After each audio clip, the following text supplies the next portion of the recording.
Maaf, tadi setelah dunia itu ada alam apa? Kubur. Sebelum pindah ke akhirat, pertengahannya ada alam kubur. Nih lihat sini nih. Kalau orang sudah selesai di alam ini, maka Allah wafatkan. Kullu nafsin dha'iqatul maut. Setiap yang punya jiwa akan kedatangan maut. Siapa yang bawa maut? Namanya malakul maut. Kalau malakul maut sudah bawa maut, maka dia mulai mewafatkan sampai meninggalkan dunia ini. Apa dalilnya Ustaz? Quran surah 32 ayat yang ke-11, paling kanan sebelah bawah. Qul yatawaffakum malakul mautil ladzi wukkila bikum. Kata Allah, katakan Muhammad kepada semua umatmu, setiap yang punya nyawa itu akan diutus malakul maut untuk mencabut nyawanya. Datang maut, makanya orang yang belum meninggal, yang belum dicabut, namanya disebut oleh Al-Quran dengan nama mayitun. Nih, ada ya-nya, ada taknya. Ya-nya ada tasdidnya begini. Mayit. Kalau ada tasdid, berarti artinya CM, calon meninggal. Di antum jangan tersinggung kalau dikatakan mayit ya. Iya. Sama dengan ustad. Iya. Innaka mayyitun wa innakum mayyitun. Engkau mayit, mereka pun mayit. Engkau akan wafat, mereka pun wafat. Cuman Allah membedakan waktu-waktu wafatnya. Barangkali tidak sama semuanya. Bisa antum duluan, saya belakangan, mungkin. Atau mungkin juga ditukar, jangan salah, bisa ditukar. Saya belakangan, antum duluan, bisa. Gak ada bedanya Ustadz. Ya sudah, saya duluan, bisa setelah antum. Nah, dipakai tasdid. Kalau datang maut, maut datang. Maut lewat malakul maut. Maut ini mengambil nafas, diambil tasdidnya nih, ambil ke atas. Begitu diambil, qul yatawaffakum malakul mautil ladzi wukkila bikum. Kullu nafsin dha'iqatul. Ya ayyatuhan nafsul mutmainnah, sesuatu yang tenang. Dalam bahasa Arab disebut dengan sukun. Sukun itu tenang, alamatnya sukun bulat. Bulat ini kalau bulat dalam ilmu loghah, bulat jadinya hilang tasdidnya. Maka kalau mayit itu artinya nyawanya sudah tidak ada. Mayitun masih ada nyawa, diambil malakul maut jadi mayitun. Nih, alam kubur. Begitu pindah ke sini, datang malakul maut, dicabut nyawanya, maka diwafatkan, ditinggalkan dunia ini. Maka orang mengatakan telah meninggal dunia. Artinya apa? Ditinggalkan dunianya. Lihat sini, fokus. Karena alam kubur beda sifatnya dengan dunia, lain tempatnya, lain keadaannya, maka lain pula bekalnya. Jangankan alam kubur, beda tempat di dunia saja sudah beda keadaannya. Anda orang Indonesia ingin datang ke Malaysia, kalau bekalnya tidak ada Anda bawa, tidak akan mungkin Anda bisa masuk. Apa di antara bekalnya? Ada paspor yang mesti distempel begitu masuk imigrasi.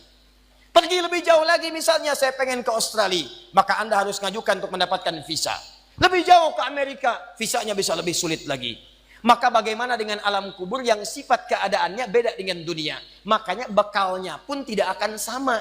Jadi kalau Anda cuma mengumpulkan bekal dunia, maka semua bekal itu akan ditinggalkan saat di dunia. Maka orang mengatakan meninggal dunia, maksudnya meninggalkan dunia dengan semua bekalnya. Nih, maaf ya, jam dunia, baju dunia, handphone dunia, gelas dunia. Jadi semua yang kita dapatkan di dunia, rumah yang luaskah, mobil yang mewahkah, pakaian yang glamorkah, kalau sudah meninggalkan semua alam dunia itu, maka hilanglah semua yang kita kenakan. Habis semua kita tinggalkan. Walaupun Anda koleksi yang bagus-bagus, tetap tidak akan pernah dibawa. Jangankan Anda, yang mengantarkan saja tidak akan menyertakan. Silahkan cek. Anda punya koleksi mobil paling bagus, apakah saat wafat dikuburkan dengan mobilnya? Tidak.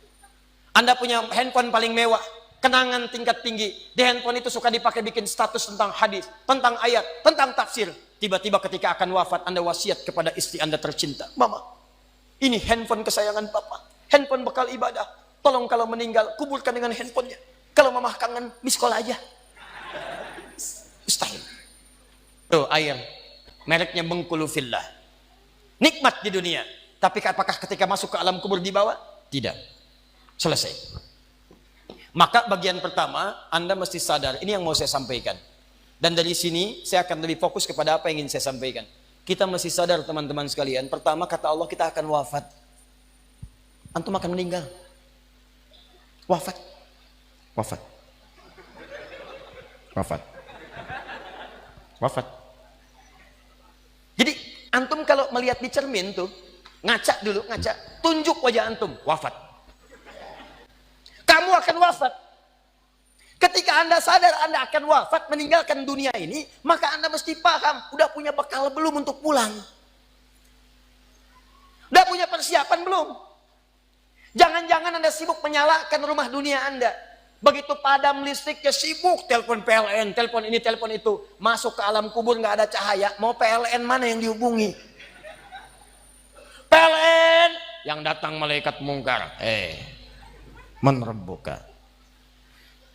Siapa Tuhanmu? Siapa nabimu? Apa kitabmu? PLN. Gelap. Gelap dan gelap. Karena itu orang-orang yang tidak siap dengan kehidupan berikutnya, maka mohon maaf, dia akan merasa ketakutan ketika meninggalkan dunia ini. Bahkan ada yang saking takutnya, malaikat langsung bergerak untuk memaksa dia cepat meninggalkan tubuh dunianya. Muncul Quran surah ke-8 ayat ke-50.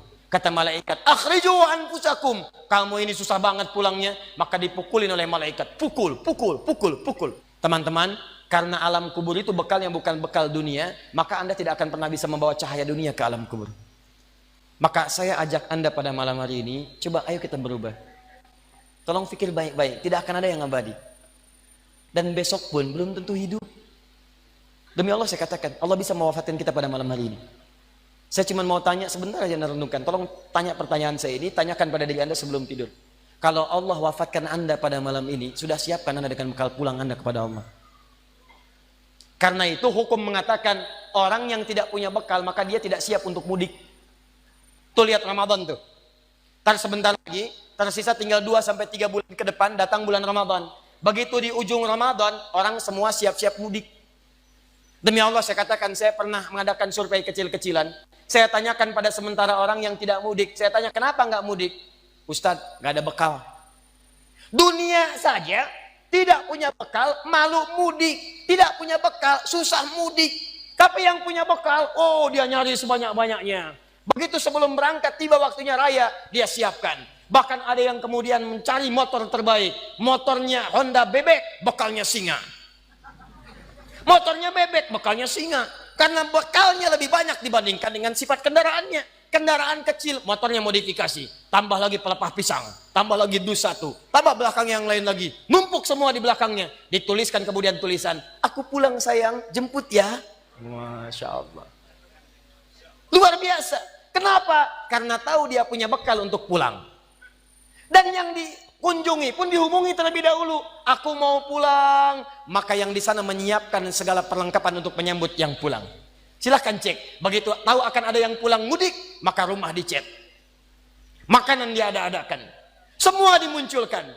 Bahkan yang tidak ada pun menjadi ada. Coba setahun sekali. Luarnya kongwan, dalamnya rangginang. Idul Fitri. Anda pun begitu. Jadi kalau dunia saja punya sifat mudik, maka akhirat pun demikian. Orang-orang yang punya petaknya cuma dunia saja, maka selesai hidupnya di sini. Kata Allah, nih saya berikan gambaran. Yang visinya cuma sampai sini, maka saya berikan semua kenikmatan dunianya seperti yang dia inginkan. Tapi begitu selesai ini, ditenggelamkan di alam kubur sampai kedalaman yang paling dalam. Turun ancaman. Allah tidak menginginkan semua manusia larut di sini. Tapi kata Allah, saya tidak maksa. Nih saya berikan gambaran kepada Anda. Kata Allah, turun surah Al-Humazah. Wailul likulli humazatin alladzi jama'a malahu wa yahsabu anna malahu akhlada. Kata Allah, hei yang terlampau sibuk dengan dunia. Suaminya sibuk cari harta, hitung lagi, hitung lagi, hitung lagi. Istrinya sibuk kumpul-kumpul dengan sesamanya, cuma membicarakan harta suami.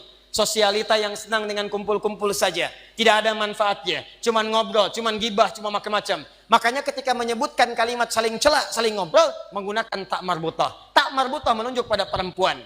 Wailul likulli humazatil lumazah, pakai tak, sedangkan tak sifat menunjuk pada perempuan. Muslim laki-laki, kalau ingin jadikan perempuan tambah tak di ujungnya, muslimah. Mukmin laki-laki, perempuan mukminah, soim laki-laki, perempuan. Wah, itu dia. Sesuatu yang kokoh, kuat, berwibawa, mantap, punya tenaga. Makanya tanda-tanda laki-laki pun beda. Punya kumis, laki-laki berkumis, perempuan tidak. Punya wibawa, punya kata-kata yang kuat. Makanya kalau ada laki-laki suaranya sedikit gemulai saja, itu akan kehilangan sifat wibawanya. Nama siapa? Nia. Oh. Nama? Nia. Nama lengkap? Kurniadi. Hilang.